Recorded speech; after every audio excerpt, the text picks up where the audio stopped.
Third, we must cut off the Houthis' financial resources. We have already, last month, sanctioned 4 key figures within the Houthi regime. They include the commander of the Houthi naval forces and the Houthi defence minister.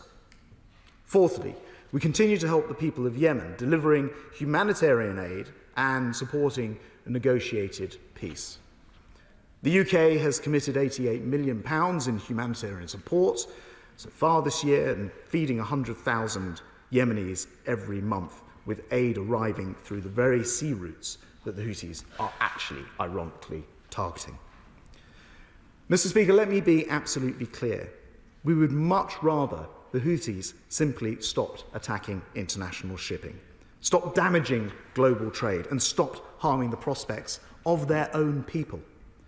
At the same time, appeasing the Houthis today will not lead to a more stable Red Sea, indeed, a more stable region.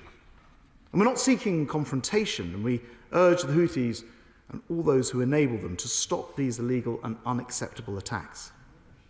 But if necessary, the UK will not hesitate to respond again in self-defence.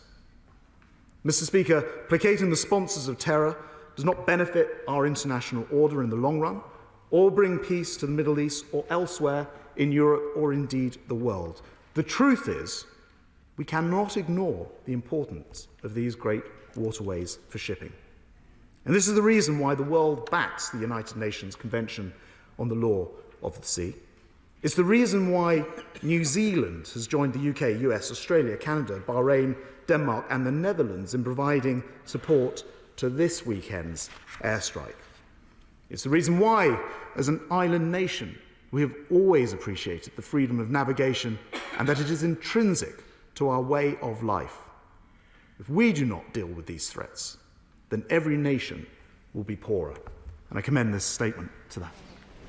Defence Secretary of State John Healey. Thank you, Mr. Speaker, and I thank the Defence Secretary for the advance copy of his statement. Mr. Speaker, we back the UK-US airstrikes at the weekend to protect shipping in the Red Sea. We know the strikes were carried out against Houthi command centres and weapon stores. We accept they were limited, necessary and targeted to minimise the risk of civilian casualties. Mr. Speaker, the Houthis are attacking the ships of many nations, threatening maritime security and international trade, putting civilian and military lives in serious danger. This is why the UN Security Council last month passed a resolution condemning Houthi actions in the strongest possible terms and demanding their attacks stop.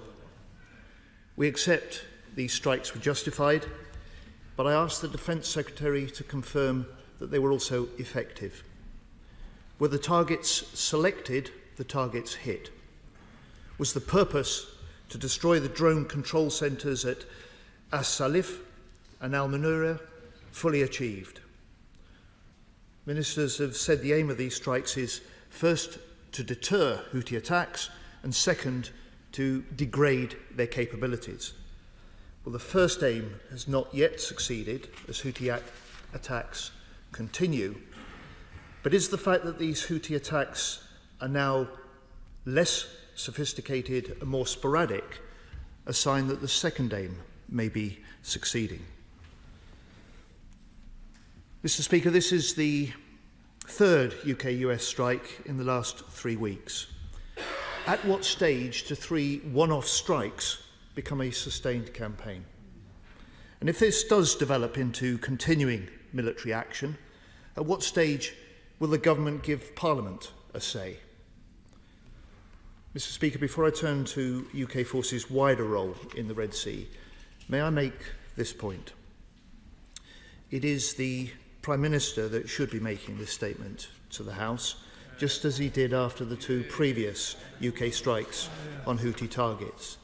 It is the Prime Minister's responsibility to authorise such UK military action in the name of the Cabinet, advised of course by others, including and especially by the Defence Secretary.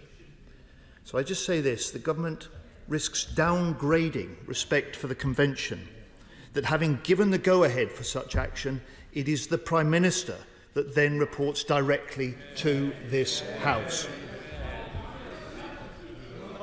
Mr. Speaker, we also back the leading role that the Royal Navy has in the continuing defence of shipping from all nations in the Red Sea. What action is the government taking to persuade other countries to join the Prosperity Guardian Protection Force?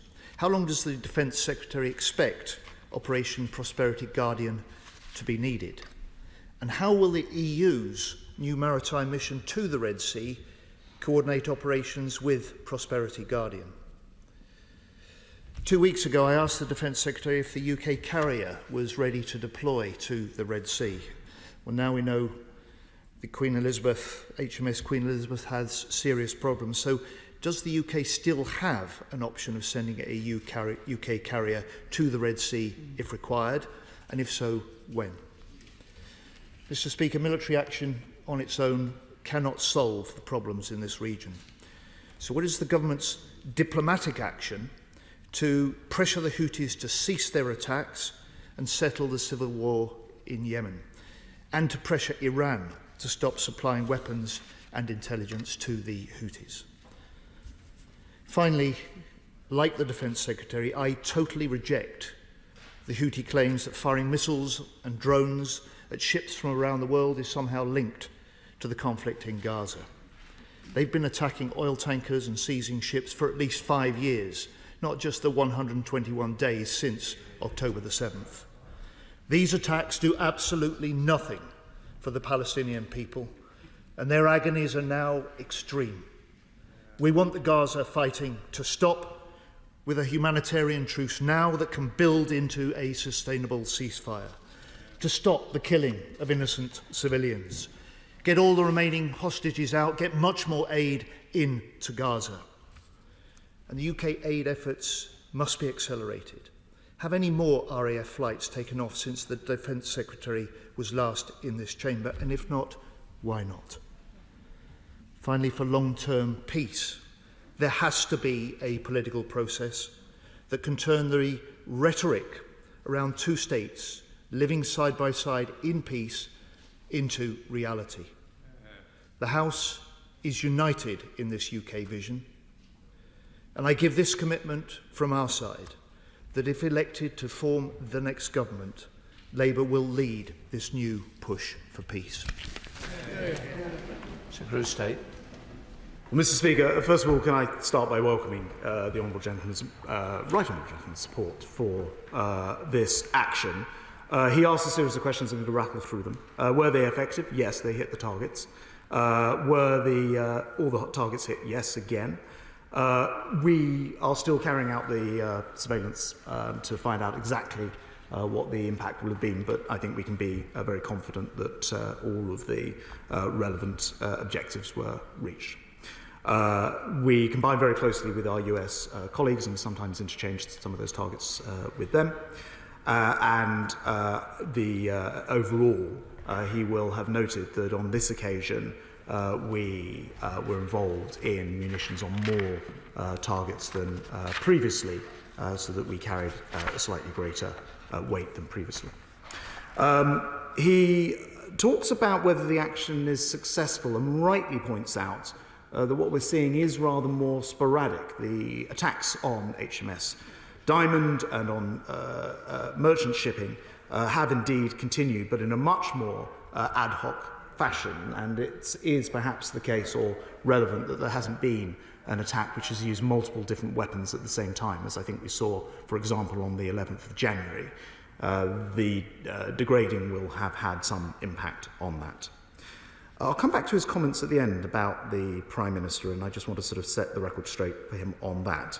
He asked the question on Operation Prosperity Guardian. The simple answer, of course, is none of us know how long this will need to continue, but we do want to see this come to a conclusion as quickly as possible.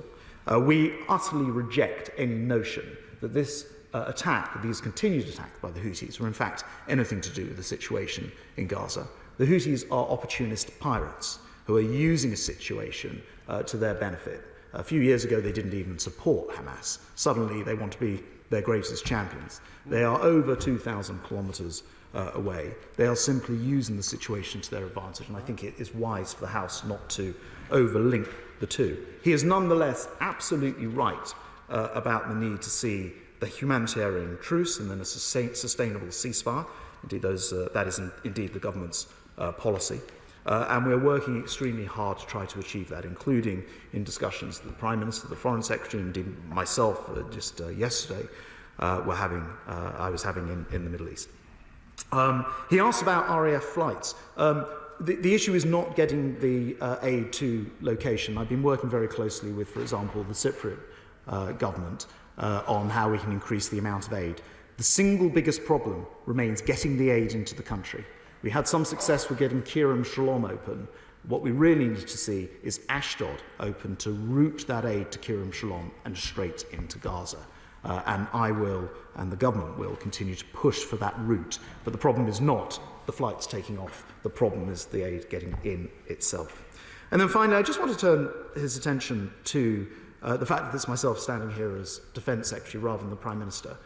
The first thing to say is that it is actually the Secretary of State for Defence who has legal responsibility, who signs off the targets and indeed signs the legal authority for these. So technically, it is indeed me who should be standing here, other than, of course, in the first couple of rounds where the Prime Minister was dealing with something which was new and therefore very appropriate. But the wider point that I just gently make to him is the Prime Minister is in Northern Ireland today, doing incredibly important work, which, I hear from the Secretary position the idea that we should have been recalled yesterday, Mr. Speaker. I'm not sure that would have been entirely practical. So I think it's entirely appropriate the Prime Minister is in Northern Ireland. I would have thought the House would welcome the fact that that historic breakthrough has been marked by the Prime Minister, and I think it's very appropriate that I'm here today to explain the activity of Saturday night to the House.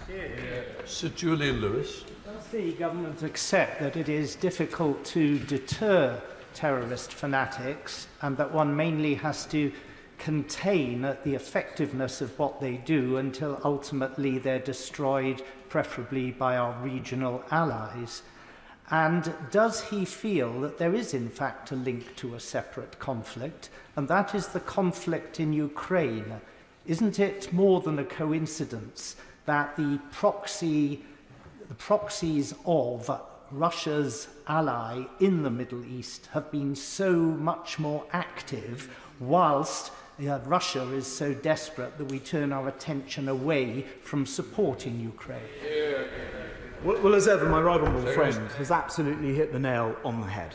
Russia and Iran working together, actually the same kind of drones being fired, sometimes the Shahab drones being fired in Ukraine by the Russians, courtesy of Iran, are also being fired by the Houthis. He makes an excellent linkage point and he's absolutely right. SNP spokesperson Dave Dugan.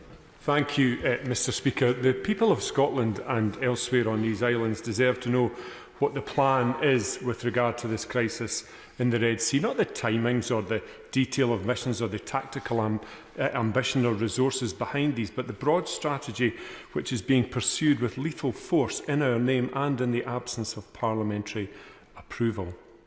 We have already made clear from the SNP benches that we support the government and international partners in direct action to uphold freedom of navigation and the law of the sea, but this should never have been taken for granted and remains subject to realistic interpretation of both self-defence and imminence.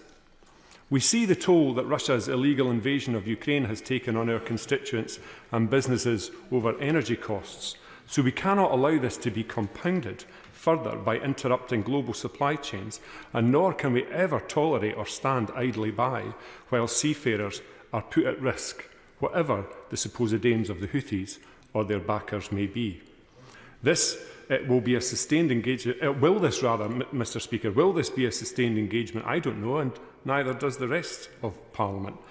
One way or another, it will be an allied seaborne strike capability that is engaged here. So, with one of the two aircraft carriers in the Royal Navy out of commission again, the Type 23 frigate fleet on its knees, the Type 45 destroyer fleet still going through PIP, who in the government has a grip of the Royal Navy's resources? And fundamentally, what is the UK government's plan to ensure that this campaign is not escalatory? What is their thinking behind any assessment that they've made? And in closing, Mr. Speaker, this is not about supporting Gazans or people dying or fleeing the persecution in Gaza. This is about the Houthis pursuing their own aims. But I'd be interested to know what the government's assessment is of the uptick in temperature in the Middle East, in Gaza, in Yemen, and with NATO allied personnel being killed. Well, Mr. Speaker, I think actually, listening carefully to the honourable gentleman, I detected that he supports action that's been taken. As he said, it cannot be right that international shipping is prevented from its own freedom of navigation. And again, respecting the will of the House and listening very carefully, it's quite clear that the official opposition supports this action, as does the government, as I now learn does his own benches, and I remember the Liberal Democrats saying it previously. So I think it's quite clear there is strong support in this House, and I think it is also important that there is sufficient freedom of action to ensure the safety and security of our airmen and women when they do undertake these actions, rather than flagging them substantially in advance. He makes mention to, and so did the right honourable gentleman, to the aircraft carrier. And I should just address this point. It is the case that actually through an abundance of caution on a final inspection, it was taken a decision for the aircraft carrier not to sail. I've also spoken to the First Sea Lord, who's also made it clear to me that if it were in an emergency sort of situation, the House will recall it was going to join exercise Steadfast Defender, then it quite probably would have sailed. The fact is we have another one, and that will sail to the Steadfast Defender. On the frigates and the destroyers, I just disagree with the honourable gentleman. I've been out to visit those on HMS Diamond in the Red Sea. They are absolutely prepared and ready to go. And as he says, that's one. But today, that ship has been replaced by HMS Richmond, who now take on that mantle. And Mr. Speaker, we have 16 ships under construction or on order. I wonder how many you'd get from the SNP with their approach to defence. Mr. Speaker, I thank my right honourable friend for the in-depth statement he's given, and I just want to draw on. I think there is a concern about the stretch of the Royal Navy, and I think that it is a world-class leading navy, but it is suffering from personnel issues to crew the ships. And I think the responsibility for this does lie back at the Treasury in being able to provide the revenue streams that are needed to make sure the capital equipment we've got can be used most effectively. So can I ask my right honourable friend what representations he's making to ensure that the growth in maritime concerns that are happening around the world will be met by commitment from Treasury? Secretary of State. Well, I should make the point actually on a wider Armed Forces note, MOD note, that we have £288.6 billion over the next 10 years for equipment. Now, my honourable friend's absolutely right that that's got to be matched by making sure that we have the sailors, the airmen and women, and the army able to resource those. I have some good news for him, actually, which is we have seen, since we've been talking very actively about these issues, an 8-year high in applications to the Royal Navy, a 6-year high in applications to the Army, and a 42% increase this January to last January in applications to join the Royal Air Force. So I predict we are making progress. Mr. Speaker, I wonder if the Secretary of State has seen the front page of the FT today, because it outlines how Iran has been using Lloyd's and Santander accounts to evade sanctions. The US is accusing front companies of funding hundreds of millions of dollars for the IRGC and working with Russian intelligence to raise money for Iranian proxies. Now, I'm sure all in this House would be appalled to know that money being laundered here in our capital is being used against our own troops, by the Houthis. So what assessment has the government made of these allegations by our ally? And does this not show yet again how we must prescribe the IRGC now? Secretary of State. Well, this is an issue which I know is repeatedly raised in the House, and she will know because she will have heard the responses many times before. We don't routinely comment on prescription. It is the case, though, that we do sanction, and we've sanctioned the entirety of the IRGC already, as well as a number of different actions. She'll appreciate it doesn't come directly within the defence portfolio, but I know that she'll have the opportunity to press foreign ministers and also the home ministers at a future time, but we do keep it under constant review. Well, Pritchard. Speaker, I agree with the Secretary of State and indeed with the government that we don't want to see an escalation in the region, and be proportionate in our response and calibrate our response and not to provoke and antagonise. But is it not the case that we might actually be hitting the wrong target? That we are hitting proxies of Iran, and whilst I believe in peace and diplomacy, it is the malevolent factor in the region in all of this is Iran. And it might be the case that while we have the best of diplomatic intentions, we don't want to provoke Iran to a major conflict with NATO or the US or the UK, that actually putting off that decision now may well cost more lives in the future. Because Iran and the regime, not the Iranian people, but the regime in Iran are behind all of this. They're the ones destabilising Israel, the Abraham Accords and so on. So I hope the Secretary of State will take a strategic view and make hard choices on Iran, because whether we like it or not, they're coming. Mr. Speaker, my honourable friend makes an excellent point, which is that Iran are behind all of this. When you think Hamas, Hezbollah, the Houthis, the IRGC-aligned militia that we've seen attack not just American, I quite often hear it's American personnel who are being attacked 160 separate times in Syria, in Iraq. In fact, about a third of those occasions involved British troops being attacked as well. And on every occasion, Iran behind all of this. So yes, I absolutely agree with him. We're working very hard to pressurise Iran into realising that their current approach can do no good at all, and it will destabilise the region, which they themselves claim they don't want to do. John MacDonald. Let me just say, a direct attack on Iran would be insanity. And we would provoke, the region would be provoked and others would be dragged into it. Let me just make that point first. But can I say, I understand why the government is saying, and I quote the Minister, wise not to overlink Houthi strikes with Gaza. I can understand that.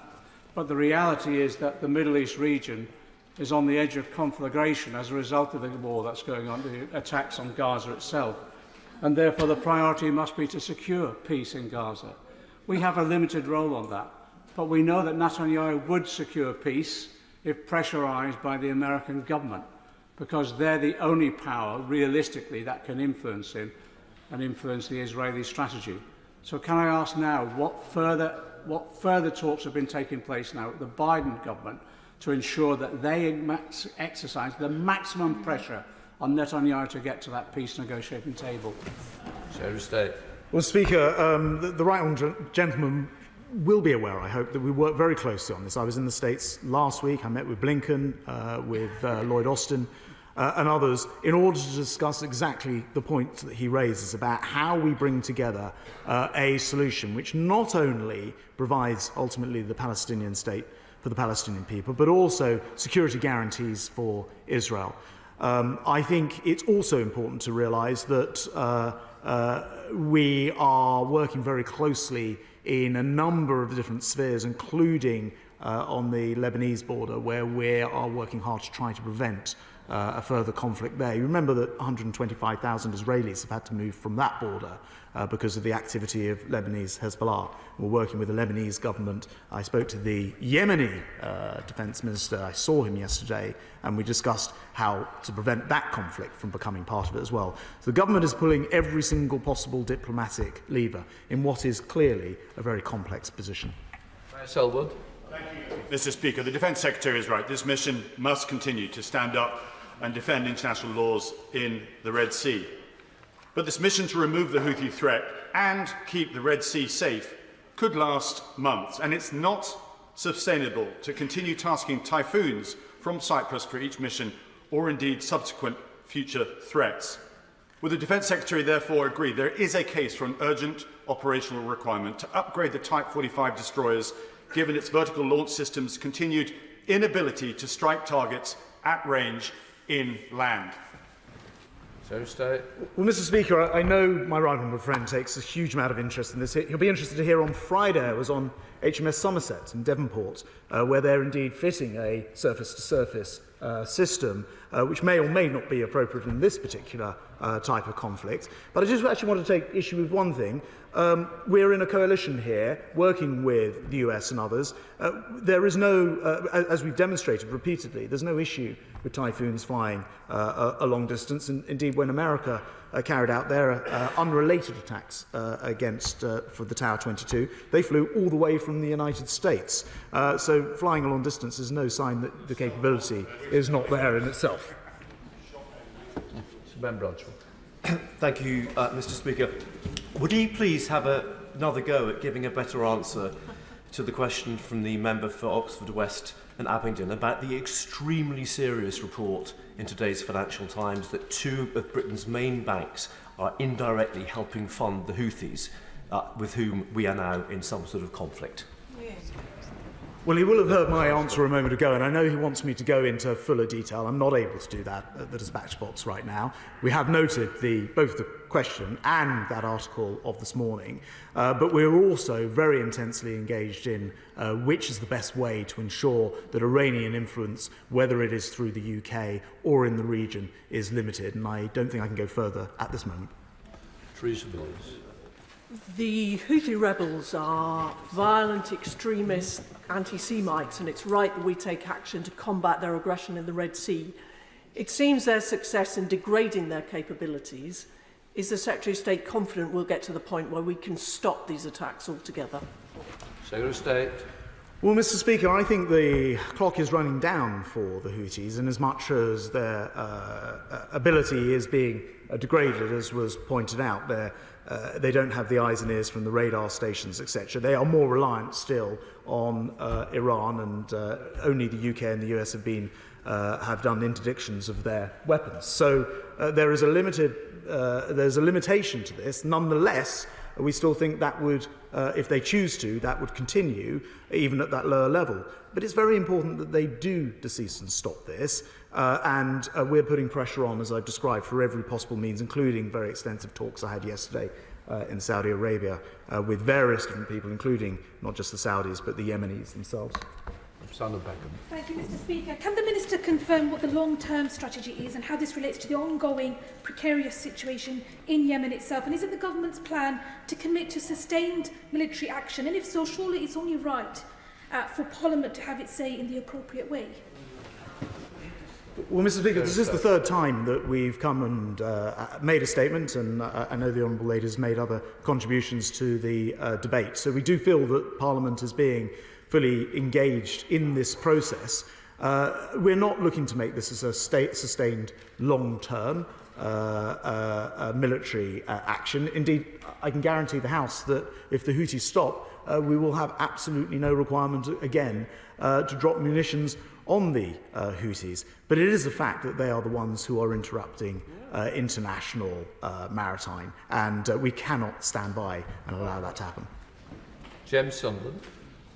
Mr. Speaker, I know the Defence Secretary cannot comment specifically on target acquisition, but could he please confirm to the House that our ISTAR is focused on those Houthi capabilities that are directly engaged in the attacks upon international shipping?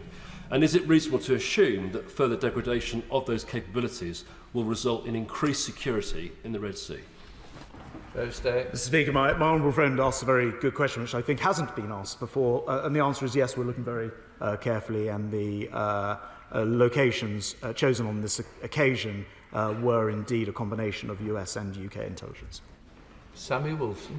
Mr. Speaker, the government is right to have the strong response that it does have in what may seem to many people a faraway war or a faraway incident, but which can impact so much on people's lives here in the United Kingdom, either through shortages of food, supply chains being disrupted, and the inflationary impact. But given the reports which there have been about shortage of personnel in the Royal Navy, the reported difficulty in munitions, the difficulties with some ships, and now the increased demands on the Navy because of tensions with China, Russia, and maybe even in the future Argentina. Can the Minister give us an assurance that we do have the capability of playing our part in keeping this supply chain open? And what discussions he had with other allies to get them involved in the task of supporting us in this job? So stay. Well, the right honourable gentleman is absolutely right about the importance of trade. 90% of our goods come to this country via the sea. So it really matters to the United Kingdom, but indeed it matters to the whole world. He mentions, I don't know, one or two others have, personnel, munitions, etc.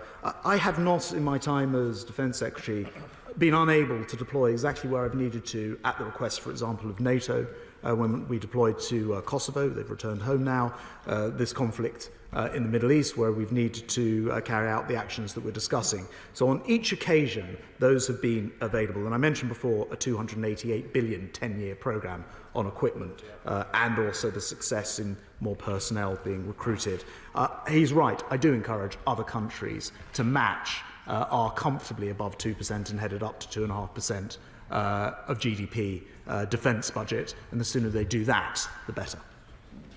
Tom Hunt. Thank you, Mr. Speaker. I fully support the government's action in the Red Sea. The irony of the Iranian regime accusing the action that we took as destabilising regime when we lost the most reasonable people. Does the Secretary of State agree with me that those demonstrators on the streets of London applauding what the Houthi rebels have been doing are at best useful idiots and at worst truly the enemy within?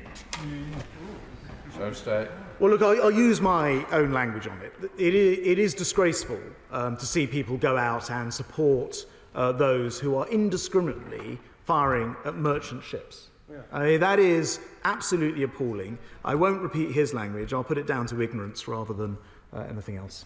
Slaughter. Thank you, Mr. Speaker.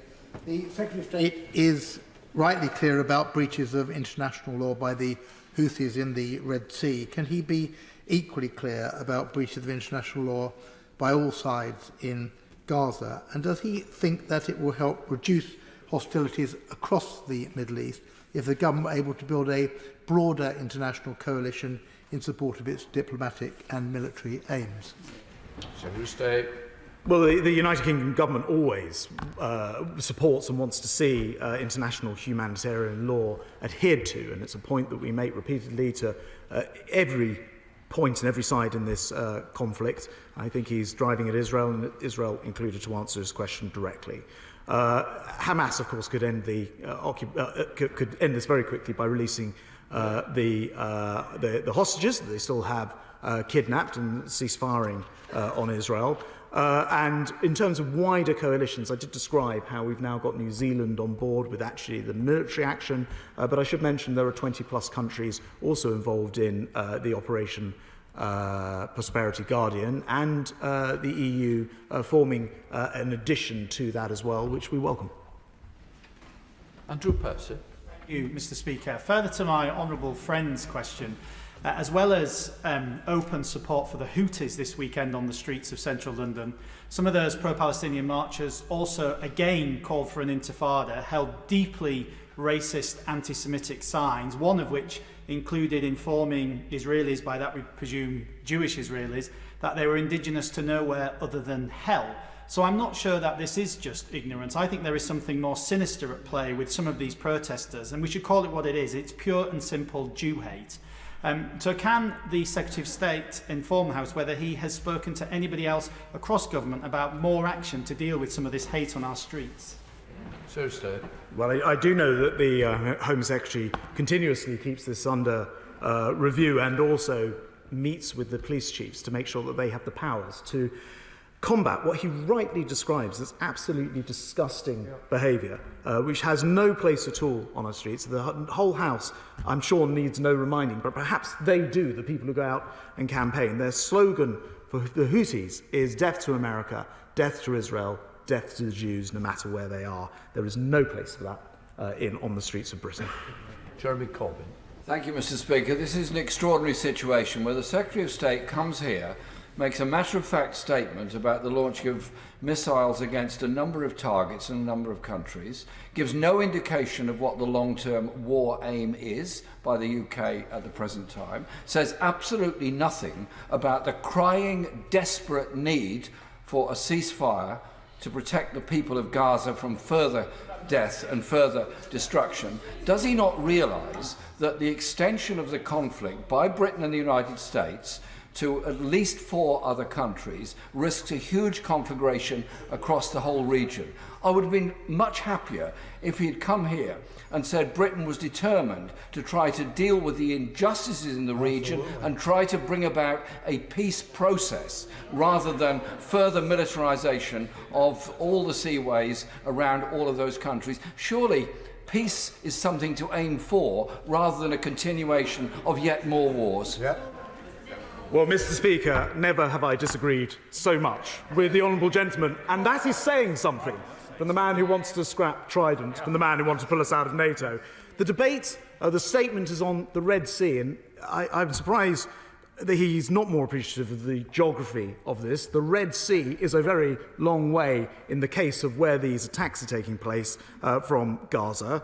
Therefore, I'm afraid, misunderstands why I've come to this House to talk about actually munitions on a single country, not 3 countries, as he says. I spoke to the Yemeni government yesterday, who thank us for our work. It's a shame he can't do the same. Sir Michael Ellis. Thank you, Mr. Speaker. And I commend the Defence Secretary for his excellent work. And he talks about Yemen. Yemen's Foreign Minister, Ahmad Awad bin Mubarak, said on Thursday that there is no doubt that Iran's Quds Force operatives have been deployed to his own coastline in Yemen. What assessment has my right honourable friend made of the extent of Iran's aggressive military adventurism and its destabilising effect on international peace and security? Well, they are quite simply, Iran, a malign influence on Yemen, and not just on Yemen, but the entire region. And so my right honourable friend's absolutely right to point out the manner in which they have really helped to create instability in the Red Sea, and I'm afraid the only language that they understand is the approach that we have been taking to show them that there is a red line and they've crossed it. Thank you very much. Mr. Speaker, I completely understand and agree with the need to protect international shipping, maritime security and ensure the safety of civilians and seafarers in the Red Sea. However, some of us are also very concerned about a wider escalation in this already volatile region. So can the Defence Secretary outline what steps is the government taking, diplomatic or otherwise, to prevent us being sucked into an escalating regional conflict? Well, Mr. Speaker, as described, the actions that we're discussing here today are very specific and very targeted, and I know that he recognises that. They're not open to being repeated unless attacks on us continue, so they can actually stop immediately. And in terms of the wider diplomacy, which I've gone into some detail on, I met with Sullivan, with Blinken, with Lloyd Austin in the States. The Foreign Secretary has been doing the same with his opposite numbers. I would just describe that I was in the region until this morning, where I was having extensive discussions about how to bring this to a conclusion. But it's not always possible to provide a line-by-line explanation of every single element of those talks, which I appreciate is frustrating to the House, but the efforts are broad and very strenuous to achieve exactly what he's looking for. Manchester. Thank you, Mr. Speaker. The Defence Secretary has said the government's looking at a comprehensive strategy, four-pronged approach to degrade the Houthis. The question that I have for the Defence Secretary is this. We've classified the actions of the Houthis as terrorist. We've said that they pose a significant threat to British interests. I then look at the prescribed terrorist organisations document from the House of Commons Library. It lists non-state actors, Ansar al-Islam, Al-Ittihad al-Islamiyya, Hezbollah. All of them meet the criteria for prescription. Yet the Houthis are not prescribed as a terrorist organisation. The Secretary of State says we've sanctioned some high-level individuals. US has prescribed them, we haven't. And the question I asked to the Defence Secretary linked to that is this. will the UK set up a contact group to deal with non-state actors in the long term, because this threat is not going to go away? The Houthis will then splinter to other terrorist organisations in the region. Yes. So stay. He rightly points out that the US have taken some action. It's not quite the same as our prescription. It's a sort of in-between version in this particular case with the Houthis. We have also, of course, made sure that a number of different individuals, I named them in my comments, have effectively been dealt with. So then the wider question is getting the balance right between making sure that food aid can still reach Yemen. That was a discussion that I was having with the Yemeni government yesterday, and full prescription. I mean, we need to make sure we get that balance right. And my right honourable friend, the Home Secretary, is working very closely on that. Whether you call that a contact group or something else, I can assure my honourable friend the work is being done. Paul Williams. Thank you, Mr. Speaker. Like others, I commend the government's diplomatic efforts to resolve the broader conflict, and this one, in fact. But if diplomatic means fail to resolve this particular conflict in the Red Sea, is he determined to pursue the military option to the very end? Well, Mr. Speaker, as I've described in the answer to others, we see this action as being very, very specific, and it doesn't need to be. It doesn't need to continue. What I don't see as being short-term and specific is the diplomatic process, which he refers to, which absolutely needs to now do what the world hasn't been able to do for decades, which is to form a wider peace in the Middle East. And you can see the pieces potentially are there with normalisation between countries like Saudi Arabia, potentially, and Israel. Hamas's intent, Iran's intent, is to disrupt all of that. We understand that, and that's why we have to work all the harder to make sure we can overcome their approach to creating instability in the region. Dr. Matthew Alford. Thank you, Mr. Speaker. We cannot overestimate the value of freedom of navigation in the region, and that's why it's not surprising that New Zealand has joined the UK, the US, Australia, Canada, Bahrain, Denmark and the Netherlands in providing support over the weekend. But what concerns me is Egypt. Egypt continues to face both economic and social disadvantage, and the Suez Canal provides £9.4 billion of trade to the economy in Egypt. The last thing we want is for that to be disrupted. So can the Secretary of State advise what he will do to help counter the destabilising activity of the Houthi pirates in the region? My honourable friend's absolutely right, and this, of course, is devastating for the Egyptian economy. I was there a couple of weeks ago, and I met with my opposite number, the Defence Minister, the Egyptian Defence Minister, and we discussed exactly this point. I mean, it is clear that ships are avoiding and then taking a much longer route round at the moment, and so it's in everybody's interest, of course, the Suez Canal in particular, to see this resolved as quickly as possible. Debbie Abraham. Mr. Speaker. It was reported last night that only the UK and US were involved actively in the military action over the weekend. And this was attributed to the different risk assessments that the UK and the US had compared to other international partners. So is that the case? Because this was, as I say, these were the reports. And if that is the case, can he discuss what the particular concerns were about the different risk assessments about inflation of the conflict in the area? Mr. Speaker, it's difficult for me to answer for why different countries would take part and not. There's a much wider group of countries who take part in Operation Prosperity Guardian, so the freedom of navigation part of it. A number of the other countries have actually actively provided assistance, including intelligence officers and the like. I think the truth of the matter is that actually there are only relatively few countries in the world who actually have the capability, the capacity to carry out this action, and I think it should be a matter of pride, in fact, that when push comes to shove, it is the United Kingdom who is able to step up and carry out some of this difficult work. Wild. Thank you very much, Mr. Speaker. Given continuing attacks by Iranian-backed Houthis, will the government, as well as pursuing diplomacy and trying to stop the illegal flow of weapons and finance, be prepared to intensify military action in self-defence with our allies to degrade the ability for further attacks on commercial shipping? Well, Mr. Speaker, I should be absolutely clear. We will only act within international law. That is a law which is about self-defence. So we respond to those attacks in turn. We will never, we are not looking to increase the implications of this, as I've described very carefully, because we want to bring it to a close. But this remains open-ended, and we'll have to go back if they do not stop. Kenny McCaskill.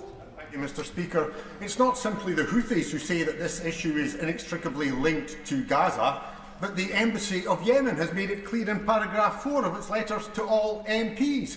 Equally, Brigadier Deverell, the former British military attaché in Yemen and Saudi Arabia, has also said that it is linked. He has also gone on to add that this striking will actually fail and will not resolve the situation.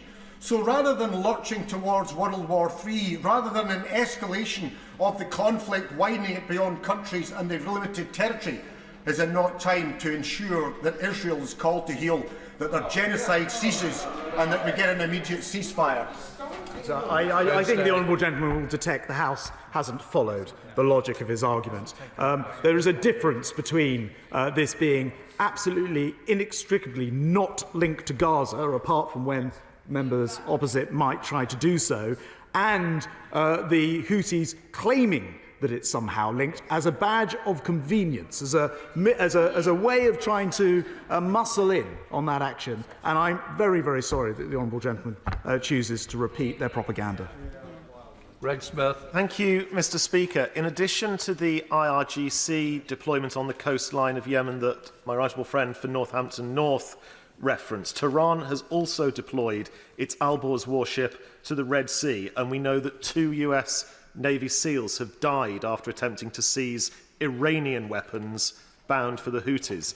Yet Iran continues to evade any meaningful deterrent. So will my right honourable friend agree with me that Iran must not be allowed to outsource the responsibility for its regional escalation to its proxies and must be deterred directly?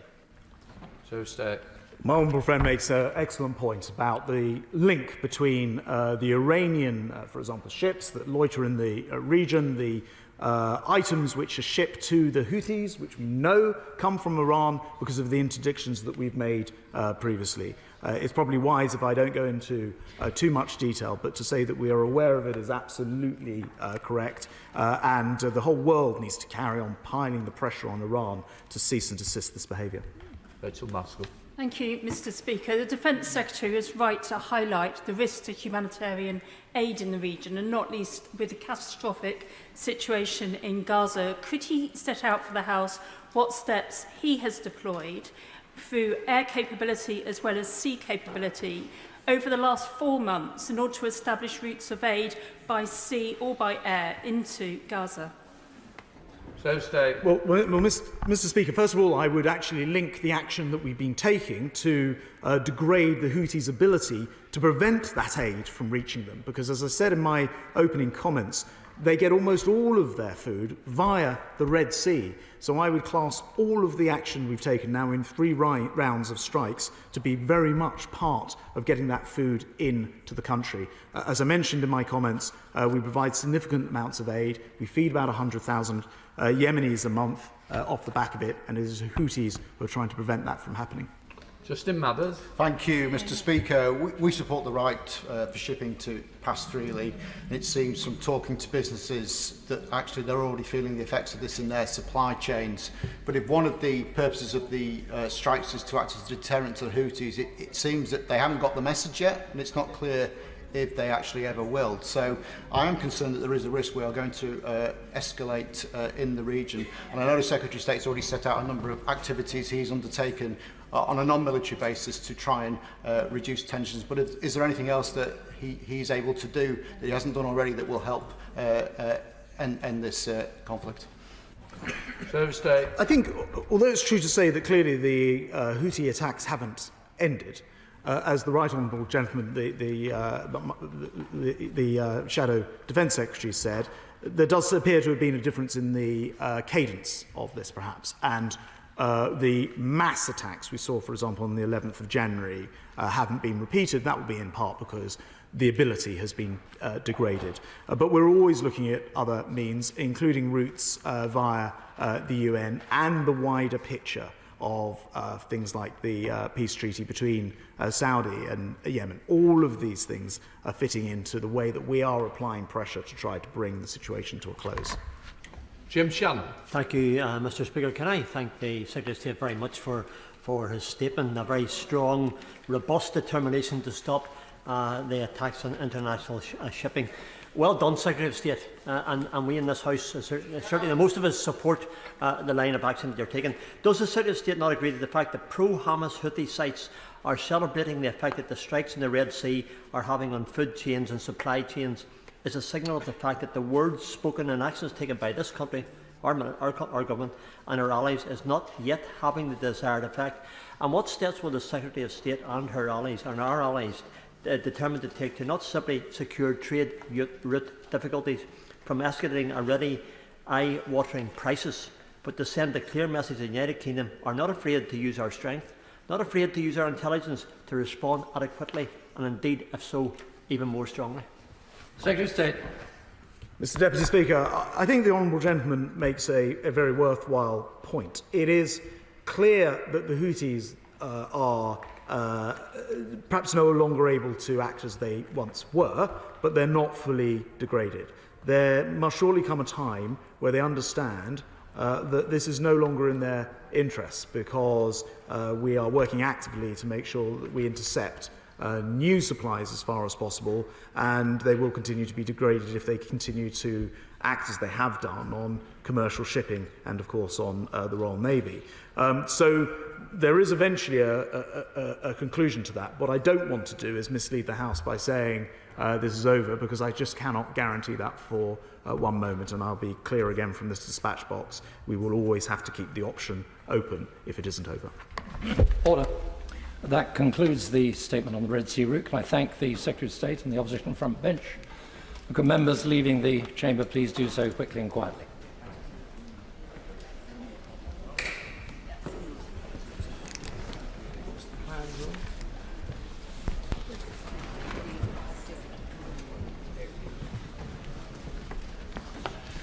Statement.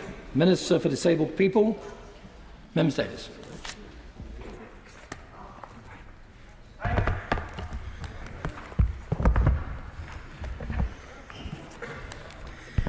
Thank you, Mr. Deputy Speaker. Today, and in British Sign Language for those watching on Parliament Live, I am delighted to deliver on the Government's commitment to transform the everyday lives of disabled people across the country for the better. We as a government are working to make this country the most accessible place in the world for disabled people to live, work and thrive.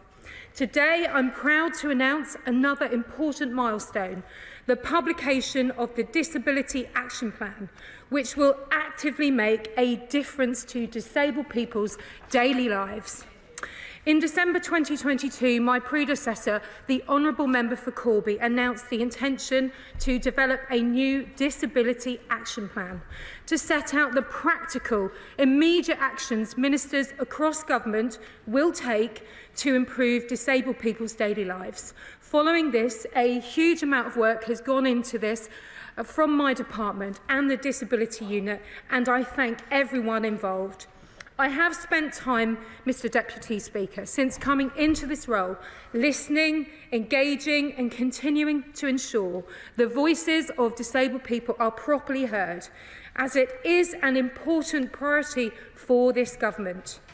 That is why, in July 2023, we consulted on the draft Disability Action Plan, setting out a range of proposals where we felt we could take immediate action or lay the foundations for longer-term change. We rightly wanted to give everyone, and most importantly, disabled people, disabled people's organisations and other key charities and stakeholders, the chance to have their say on the draft plan. The consultation ran for 12 weeks, and I am immensely grateful to every single person who took time to respond. In the consultation, we set out 12 areas for action, Each area proposed how the Disability Unit, together with my department and other government departments and partners, would take action to drive improvements in these areas. Since the consultation closed in October, we have been carefully working through more than 1,300 responses, which pleasingly showed broad support for almost all proposals. We have used these responses, along with the feedback from a series of events and discussions during the consultation period, to finalise the proposals, adding a number of new measures to respond specifically to these consultation findings. An independent analysis of the consultation findings will be published on gov.uk today, alongside the final plan when I conclude my statement. The Disability Action Plan, which we are publishing today, sets out 32 practical actions which I will lead across government to take forward over the next 12 months with disabled people's organisations and other government departments and public service providers to improve the daily lives of disabled people. These actions sit across 14 different areas, aiming to better support disabled people who want to be elected to public office, include disabled people's needs more effectively in emergency and resilience planning, include disabled people's needs in climate-related policies, improve information and outcomes for families in which someone is or becomes disabled, make playgrounds more accessible for everybody, help our businesses of all sizes and sectors to understand the needs of and deliver improvements for disabled people. Explore if the UK, Mr Deputy Speaker, could host the Special Olympics World Summer Games in 2031. Improve support for people who have guide or assistance dogs. Help the government measure how effective its policies and services are for disabled people. Research issues facing disabled people in the future, so the government can be more proactive in addressing them. Make government publications and its communications more accessible. Improve understanding of the cost of living for disabled people. Promote better understanding of the United Nations Convention on the Rights of Persons with Disabilities, UNCRPD, across government. Monitor and report progress of the Disability Action Plan, and I can confirm today that we will provide Parliament with updates on our progress in delivering against these actions in the plan in both 6 and 12 months' time.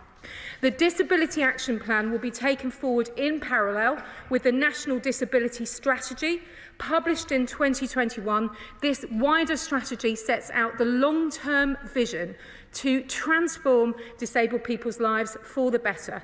A written ministerial statement to Parliament on the 18th of September 23 provided an update on progress on those commitments. And taken together, the Disability Action Plan and the National Disability Strategy demonstrate this government's clear focus on improving disabled people's daily lives in the here and now and in the years to come.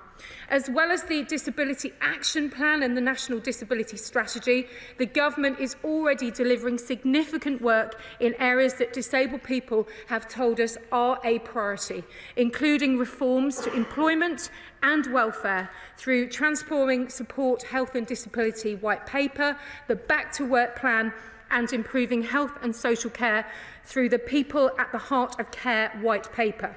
Further ongoing work by departments includes support with the cost of living through Help for Households, as well as the Send and Alternative Provision Improvement Plan. Mr Deputy Speaker, today's new Disability Action Plan is another vital pillar in improving disabled people's everyday lives. working with disabled people and their representative organisations and with my colleagues across government in my role as lead for the Disability Unit and chair of the Cross-Government Ministerial Disability Champions, we will take the immediate action now and in the coming months to achieve real and tangible improvements for disabled people and help to deliver on their needs and change disabled people's lives daily for the better. And I commend this statement to the House. Opposition front bench. Vicky Fox. Thank you, Mr Deputy Speaker. And I want to thank the Minister for advance sight of her statement. This government have had consultation after consultations, different strategies published, but the sad thing remains the case.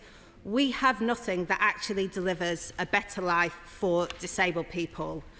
The Conservative Party manifesto of 2019 promised to deliver a national strategy for disabled people in 2020. They claimed this would be an ambitious strategy supporting disabled people in all aspects and phases of their life.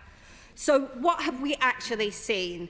In January 2021, the government finally launched their disability service, which closed in April 2021, right at the start of the pandemic. Disabled people were disproportionately affected by the COVID pandemic, with 6 in 10 deaths being disabled people. They struggled to access food, PPE and social care, and many were shielding. So the question we must ask is, why was a national strategy for disabled people not published until the 28th of July 2021 in summer recess, when we had no chance for parliamentary scrutiny? So what I will say, I am grateful we have this opportunity today to respond to the Minister. Now, the Disability Action Plan does contain some positives. It attempts to address some of the well-known barriers disabled people continue to face through measures such as tackling guide dog refusals, raising the profile of assistive technology, and increasing support for disabled people to take part in politics. There's also a commitment to British Sign Language interpretation at all number 10 press conferences, something many will have remembered that I argued for on numerous occasions, so about time. And I don't think anybody here would argue that those are not important issues that the government can and should be looking at. But there is one glaringly obvious issue that this action plan fails to address. The top concern for disabled people right now is the cost of living crisis. And this is not just my assumption, it's what disabled people are telling me and what charities are finding on the ground. A survey carried out by Sense found that 85% of people with complex disabilities are worried about the rising cost of living. The RNIB noted in its initial analysis of the plan, it's disappointing that there's no mention of any support measures to address the cost of living crisis.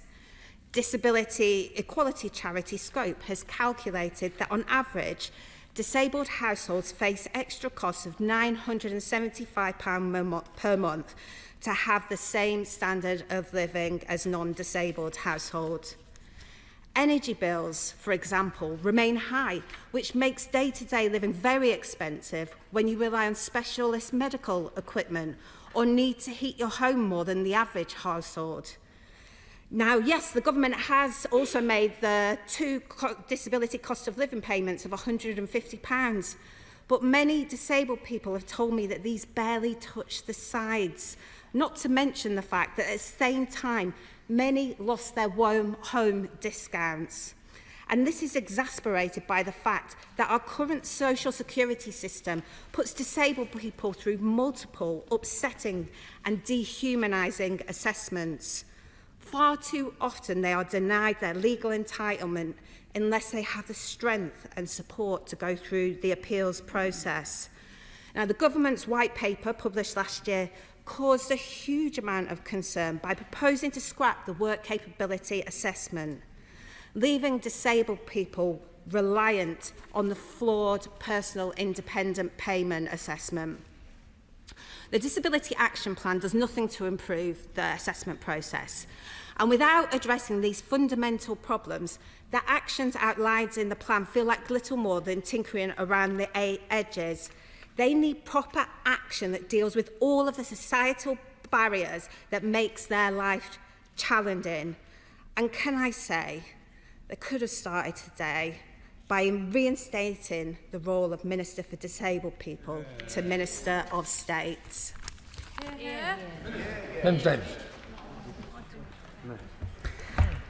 Thank you, Mr Deputy Speaker, and I thank the Honourable Lady for her. I think there was a warm welcome in there somewhere. Oh, she's saying not so much. There we go. I want to reiterate to everybody watching today that this is not just another consultation. This is real, tangible action to change people's daily lives. 13 practical areas across practical actions across 14 different areas about building a society that works for everyone. I think the Honourable Lady opposite is rightly pointing out that life is just too difficult day to day for disabled people and their families, and she is absolutely right, and I absolutely agree with her, and that is why we've taken in this round, alongside the wider National Disability Strategy, the opportunities that we can take. And I would love to boil the ocean and fix everything in the month or so that I have had in this role, but please be assured, no matter what level this role is perceived at, I have the convening power and the support across government. And I'm very delighted the Honourable Lady keeps pushing for my elevation in this House, which is delighting. I'm delighted about. But I must remind the House that under the previous Labour administration, the Minister for Disabled People was a Parliamentary Under-Secretary. I'm extremely proud to be a Parliamentary Under-Secretary of State, and thank you, and a very good one, I'll take that one. And it has been a mixed role under our government, and of course that doesn't mean that we do not take this role seriously. I take it extremely seriously. I've come to this role with my own personal experience of living with my father, who became disabled, lived under the Court of Protection. My mum worked with disabled adults, getting them into work growing up. She was part of the early part of Riding for the Disabled and the early part of the Special Olympics movement. No matter what rank I have in this House, that's what brings my experience and my interest to this role. But I am delighted to again try to respond that, to those people watching, that it should simply not matter to them, that I am in this for them no matter what the paycheck or the rank. Now, the Minister for Energy and Consumers, the Honourable Member for Derby North, and I have met around the point that the Honourable Lady makes, and we will continue to engage because she is a disability champion across government, such as myself. And I would reiterate to those people watching, the cost of living payments start once again tomorrow, and of course 6.4 million people across the UK have been able to get those extra costs to their disability benefits, those £150 that the Honourable Lady mentioned. And of course it is a challenging time for everybody, hence the furlough scheme, all the support that we've given right across businesses and communities to try to keep people on their feet. And in fact, in 2022 to 25, £104 billion has gone to help in terms of the cost of living. And I would say to anybody watching, whether they had a disability, health condition or any other need, please look at the benefits calculator on .gov.uk.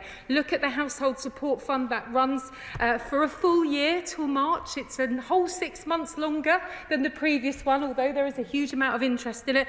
Do make sure that they do contact their local authority on that. And I know many people with caring responsibilities or those looking after disabled people have been helped, so I'm delighted about that. And one final point, the Help to Claim service is there as well for us via DWP, working with Citizens Advice to make sure that those in need do not need to worry and that they know the government, both locally and nationally, is there for them. I now call the Chair of the Equalities Select Committee, Caroline Notes. Thank you, Mr Deputy Speaker. And my first point, I'm just sure that my constituent, the great Laurie McMenemy, will welcome as an ambassador for the Special Olympics the announcement that my honourable friend has made about that.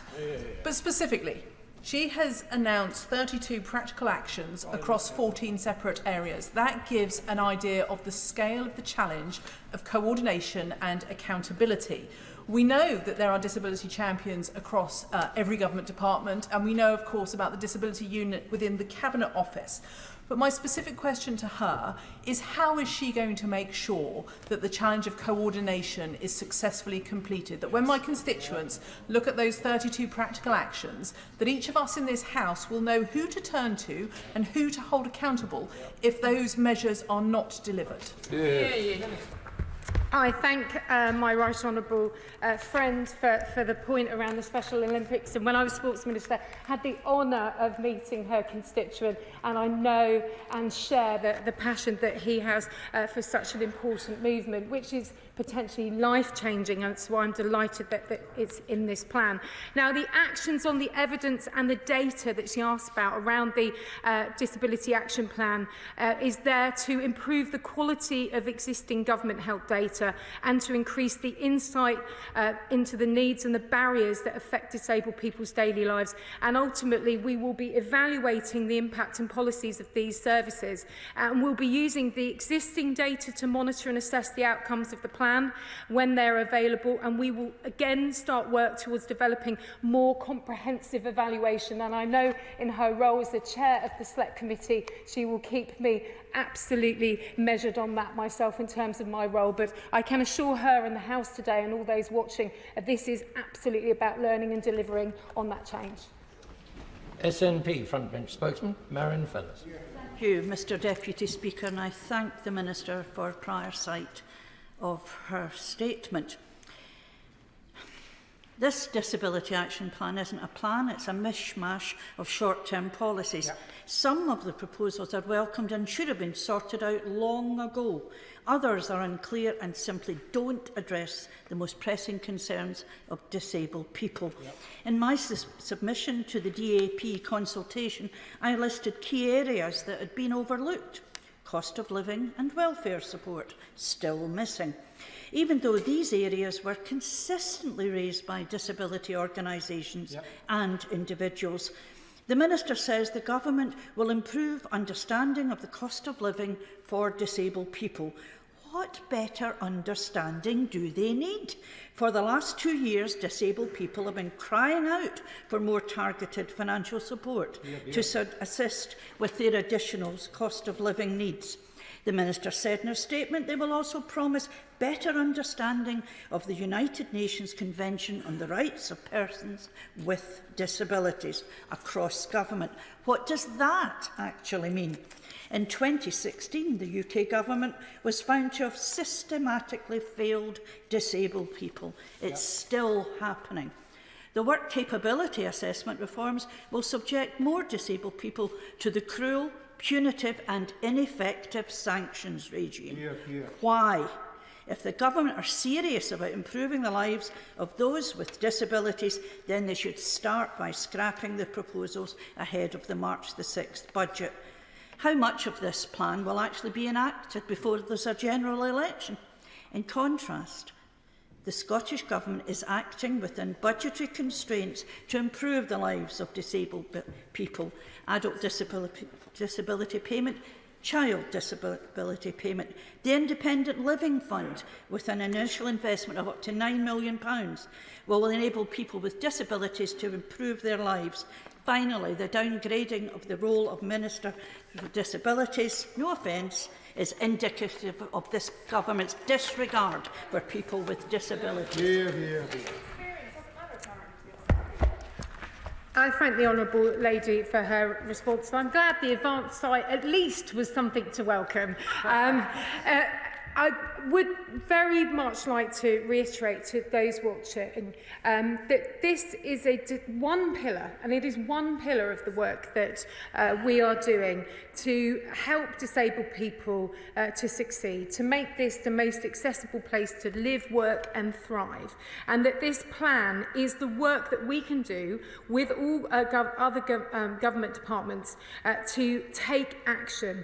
And the work capability assessment will be be changed, and this in the engagement that I've done so far, is very much about what disabled people feel. And I was actually in Aberdeen on Thursday chatting to some of our claimants and those working with the local charity. And many of those disabled people were so frustrated that they cannot get a chance to work, a chance to try things. This is not about punitive sanctions. It's about giving disabled people the opportunity to take part in wider daily life that we all take for granted. And this action plan is absolutely about that. I point to the Honourable Lady earlier to the cost of living support. Indeed, around 200 million in Barnett consequentials to her government, which I've consistently asked where the money is going and how they are spending it. For I would love to point that out to those who I met on Thursday. But what I would say is this is not about party political barneying in this chamber, and the Honourable Lady and I do share the point that this is about supporting disabled people's daily lives. And the reality is, I strongly believe these will change daily lives. We will report in 6 months, and if she knows more than me that the next election is before that, then it won't be me reporting, but the government will in the next 6 months and 12 months. And of course, the Honourable Lady and I will continue to be discussing these matters until that election comes, and I'm sure where we can work together, we will do. Chloe Smith. Thank you, Mr Deputy Speaker. May I draw the House's attention to my register of interests in respect of a charity to do with deaf people and to do with cancer. I welcome the Honourable Lady to her post, and I know from many years of working with her that she is a very capable minister who will take this job extremely seriously and give it her all. Disabled people have told me, and I think have been very clear, that they need a senior and serious voice in government, and I'd like her to say a little bit more about how she will do that, how she will listen to disabled people and reflect their needs inside government. And echoing my right honourable friend, the chair of the Equalities Select Committee, can I just press her to say a little bit more about how she will make sure that disabled people's issues of accessibility are not an afterthought in government, but are put first so that inclusion is by design and that these important points are all achieved? I thank my right honourable friend for her kind words and her incredible and impeccable support, both bringing the BSL Act through and the work that she has done in my department and the continuing interest that she shows. And this is the fundamental about this disability action plan today. This is about disabled people's daily lives and their needs not being an afterthought at any part across government, whether it's around accessible communications. And I'll be honest, coming into this role, I've found that side of matters and getting messages out extremely challenging. And that's what I will be taking forward in terms of the promoting accessible communications, monitoring the standards, the training, and making sure that there is full inclusion. And as mentioned today by the Honourable Lady opposite, the number 10 Downing Street briefs, when it's so important that everybody knows the central messages, they all need to be included. And that's why one of the actions is down to local resilience forums, having the right engagement on a local level in times of need. And I'm sure the Honourable Lady will welcome that too. Chair of the Work and Pension Select Committee, Sir Stephen Timms. Deputy, thank you, Mr Deputy Speaker. The Select Committee called for a review of the underperforming Disability Confidence Scheme. It was delayed by the pandemic, but in October we were told that officials were refining the recommendations of that review. Can the Minister tell us what the plan says about disability confidence, and does it hold out the prospect of shorter waiting times for access to work? Thank you, Mr Deputy Speaker. And it was remiss of me earlier to not reply to my honourable friend about the strong voice across government, which of course is the Secretary of State who sits in the Cabinet working alongside me in terms of disabled people's voices. To the Chair of the Select Committee to respond. Access to work grants, helping towards those extra costs beyond those standard reasonable adjustments are really important for my department. as we smash the employment goal and we're trying to do more when it comes to disability employment. He's right to ask this point. And I think he's right to challenge disability confidence. It is not just a nice thing that you put on your website, and it needs to be actually delivering change for disabled people when it comes to the workplace. So will be looking at the disability employment goal. I am looking at access to work, and I will be looking at disability confidence, such as he has said the Select Committee has, and watch this space. Justin Thomas. I very much welcome these proposals, and I thank the fantastic Disability Unit team and the stakeholders who have helped shape these proposals, in particular for me around accessible play parks, where I've been working with organisations like Benjamin Smile and Mums on a Mission, both in my constituency, where Swindon is leading by best examples of how to make sure children's play parks are accessible by all, and hopefully we can make that a given across the whole of the country. Now, one of the key parts of the National Disability Strategy was that there would be an annual review so that we could be held to account where we had achieved, where we needed to work harder, and to also set out the next range of ambitious targets coordinated by the Minister through the departmental disability champions. Can I have some assurance that, as good as these proposals are, we will see those on an annual basis with a new fresh set? And I will also join the calls to see you rightly made as a Minister of State, because if you are going to coordinate the efforts across government beyond your direct influence, you need to have that gravitas in that room to demand what is needed to remove those barriers for disabled people. I thank my honourable friend for his experience and insight, which I'm very, very grateful for. In terms of the Ministerial Disability Champions, I have met with them already to ensure that disability inclusion is a priority and ultimately delivered in their department's work, that they continue to be accountable for their contribution